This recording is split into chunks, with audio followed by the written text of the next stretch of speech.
Jonathan Dane arrived at Stillwater Lake in the grey hush of early spring, the sky hanging low with clouds that refused to move.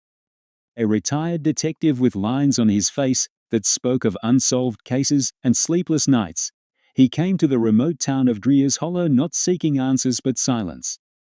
The cabin he rented sat at the edge of the vast lake, its wooden porch dipping just shy of the waterline.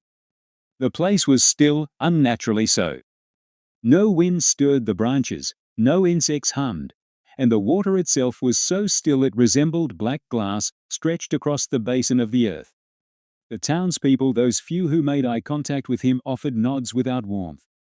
They spoke little, and when they did, they avoided the topic of the lake like it was something best left unacknowledged. Still, Jonathan found peace in the quiet. He unpacked his things, laid out his fishing gear, and told himself the stories were just small-town superstition. But there was something in the way the mist clung to the trees, how even the birds seemed to avoid the shoreline, that unsettled him. On his first morning, he walked to the water, cast his line, and waited. No ripples, no wind. Only the hollow sound of breath and the weight of a silence that felt like listening. He stayed out there for hours, the lake offering nothing in return, not even a tug. That evening he stopped by the local bait shop for supplies and met Mabel, the shop's owner. Her hands were calloused, her eyes watchful. When she learned where he was staying, her demeanor shifted. "Don't fish after sunset," she warned him, voice low and flat. "It sings then." He almost laughed, thinking it a local joke, but something in her gaze turned his smile to dust. That night, as he sat on the porch sipping coffee, he noticed how the moon reflected off the lake in a way that didn't quite make sense. Like the light was being pulled down rather than bouncing up. He thought he heard something then, a splash far off, followed by what sounded like a child's giggle, soft and echoing. He leaned forward, eyes scanning the perfect stillness. But there was nothing. Just water. Just silence. And yet, when he stepped back inside, he couldn't shake the feeling that he was no longer alone. The next morning the sun rose behind a thick veil of clouds, casting the lake in a pale, sickly hue. Jonathan rose early, the memories of the night before clawing at the edges of his mind like a bad dream that refused to fade. He walked to the end of the dock, fishing rod in hand, determined to settle himself with routine. But as he cast his line into the still waters, he noticed something strange. A single wet footprint on the dock, shaped like a child's but far too long, the toes slightly webbed. He shook it off. The hours passed with no bites, no movement, only the gentle creak of old wood, and the occasional rustle of trees that never quite sounded like wind. Around midday, Mabel showed up with a paper sack of supplies he'd ordered from the bait shop. She stood a few paces from the porch, her eyes never leaving the lake. "You hear it yet?" she asked. Jonathan blinked. "Hear what?" Mabel didn't answer immediately. She placed the bag on the porch and turned to leave, then paused. "It sings sometimes. When the moon's thin and the fog's just right. You won't hear lyrics. Just a feeling.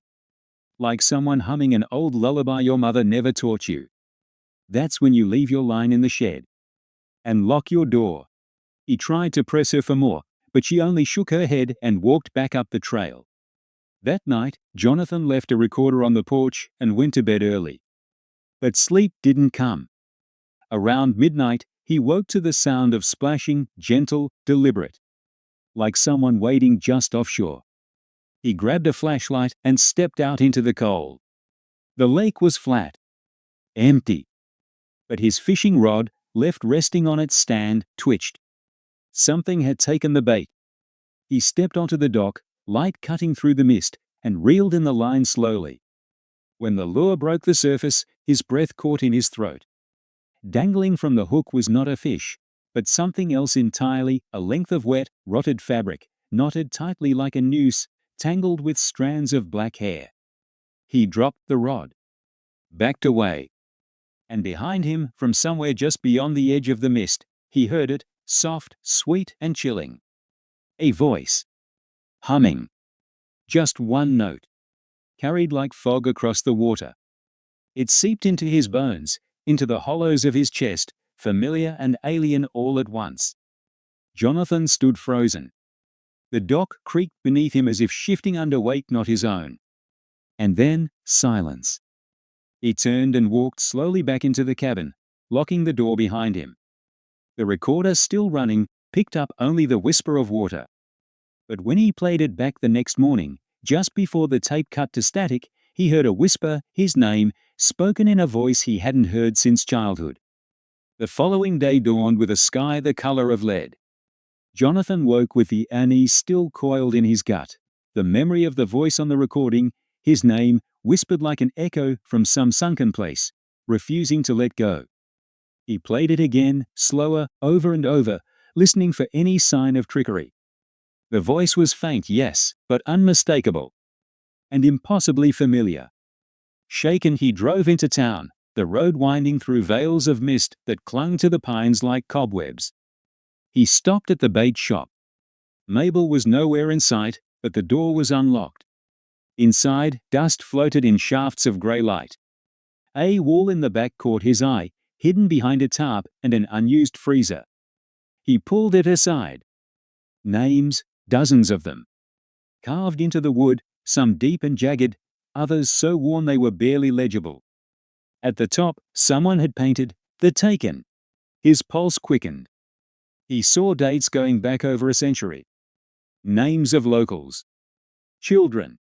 A few had photos pinned beside them, faded by time, smiling faces, fishing poles, picnic tables. Beneath one name, Elise Dane, 1996, was a photograph that turned his blood cold. A girl, maybe 10, with red hair and a gap-toothed smile. His sister. Jonathan staggered back.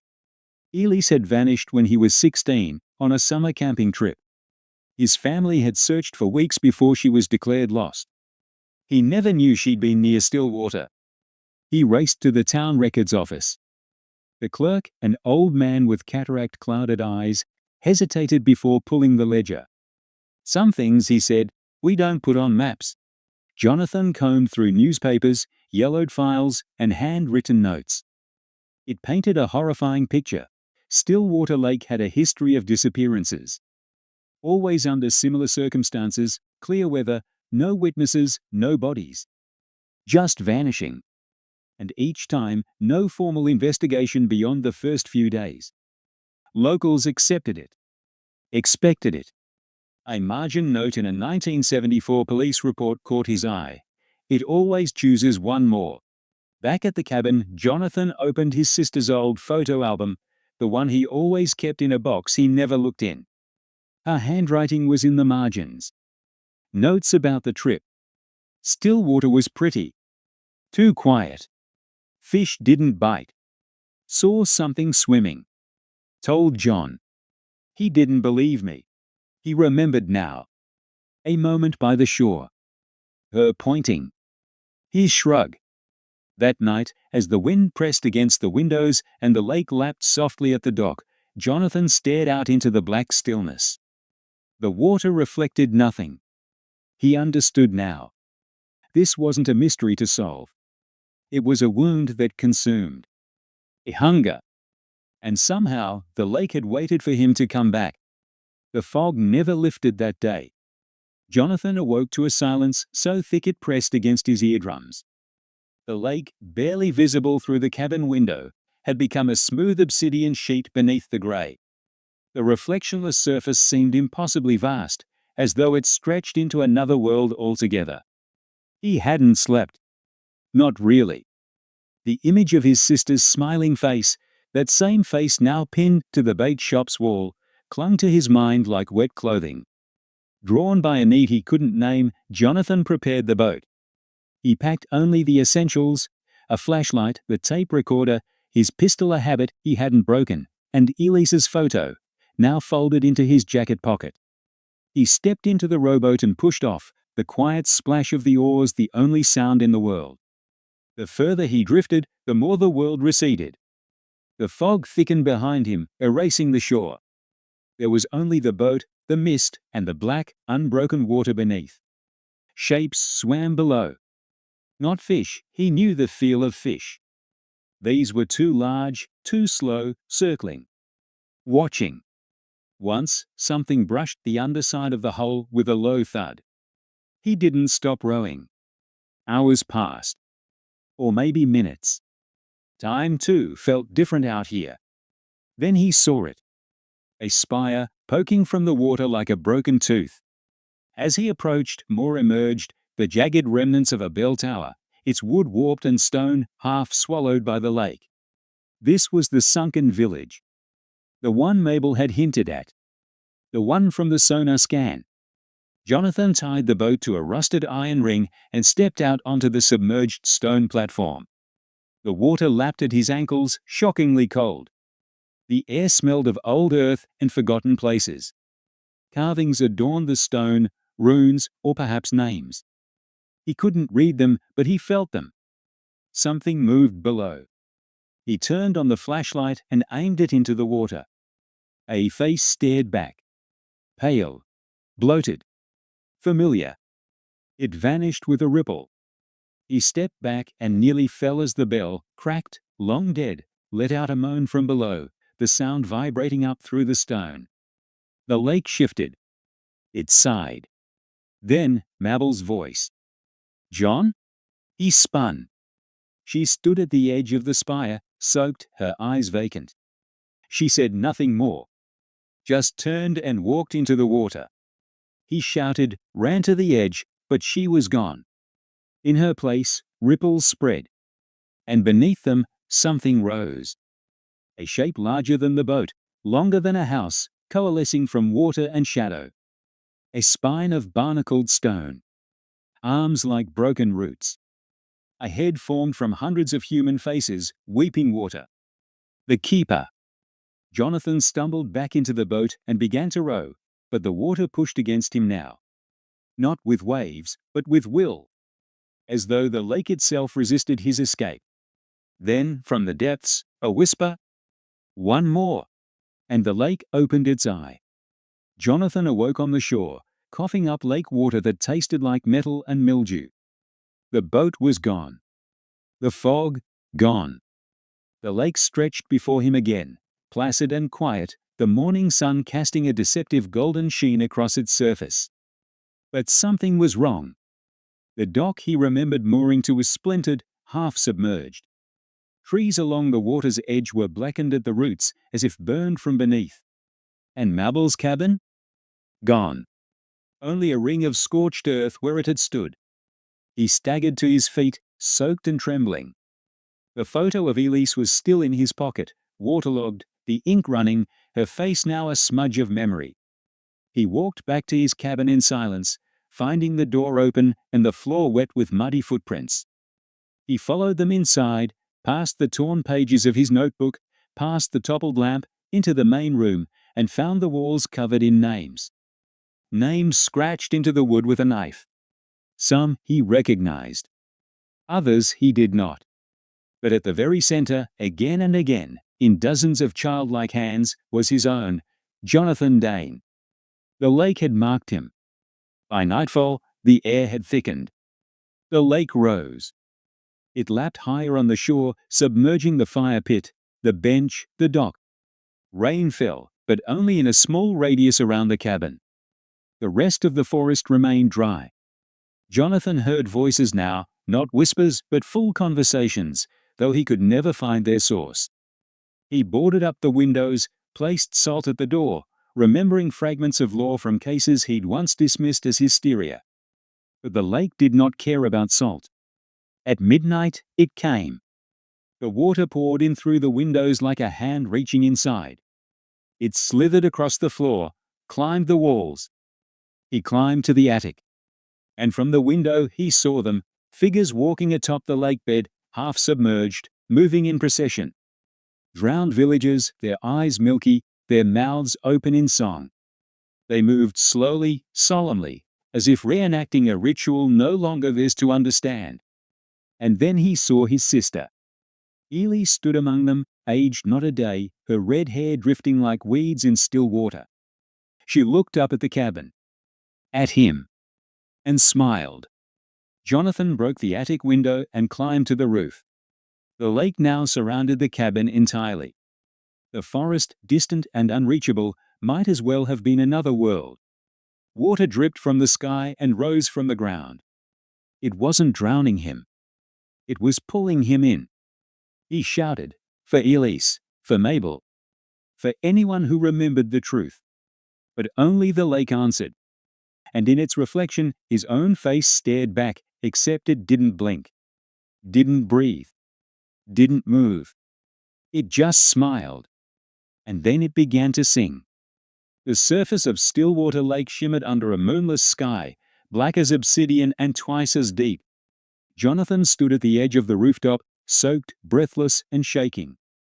Below, the drowned ones waited, motionless, their heads turned toward him as if anticipating his next step. At the front stood Elise, her gaze hollow, her smile too wide. Then the lake rose. Not in waves, but as a wall, slow and steady, lifting him like hands too gentle to be human. The water seeped through him, into his lungs, into his thoughts, until he no longer knew where the lake ended and he began. He did not scream. He could not. Stillwater did not allow noise. When he opened his eyes again, he was beneath. He stood in a chapel submerged in shifting gloom, its pews carved from coral and barnacle-covered stone. Stained glass windows flickered with light that had never known the sun. Candles burned without flame. And before the altar, enthroned in twisted roots and drifting bones, sat the keeper. Its form was neither fixed nor fathomable. It wore the faces of the taken, flickering across its fluid surface, whispering in unison. Its eyes were whirlpools of memory. Jonathan stepped forward, weightless. He did not question how he moved. Not here. Not now. The keeper spoke without sound. You are the one who came back. Jonathan tried to speak, but the words fell apart before leaving his lips. You seek your sister. Yourself. Your silence. But you must understand, Stillwater keeps what the world forgets. We are not the curse. We are the memory. Images rushed through his mind. The moment Elise vanished, the scream he never heard, the silence he chose instead of grief. Case files ignored. Disappearances unconnected. He had seen this before and turned away. The keeper extended a hand formed of drowned hands. Join us. Remember for them. Or leave. And forget.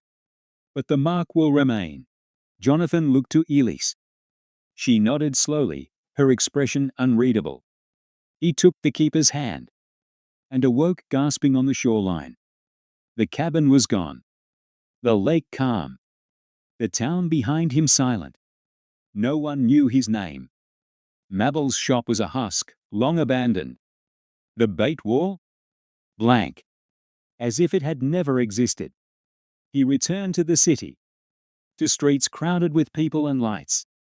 But mirrors no longer showed just his reflection. Puddles rippled without cause. And sometimes, just before sleep, he heard it. The lake. Singing. A soft voice.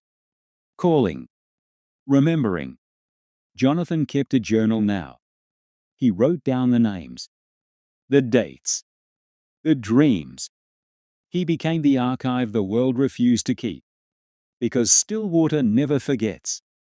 And it never truly lets go. Some lakes are haunted by what died beneath. Stillwater is haunted by what we buried above.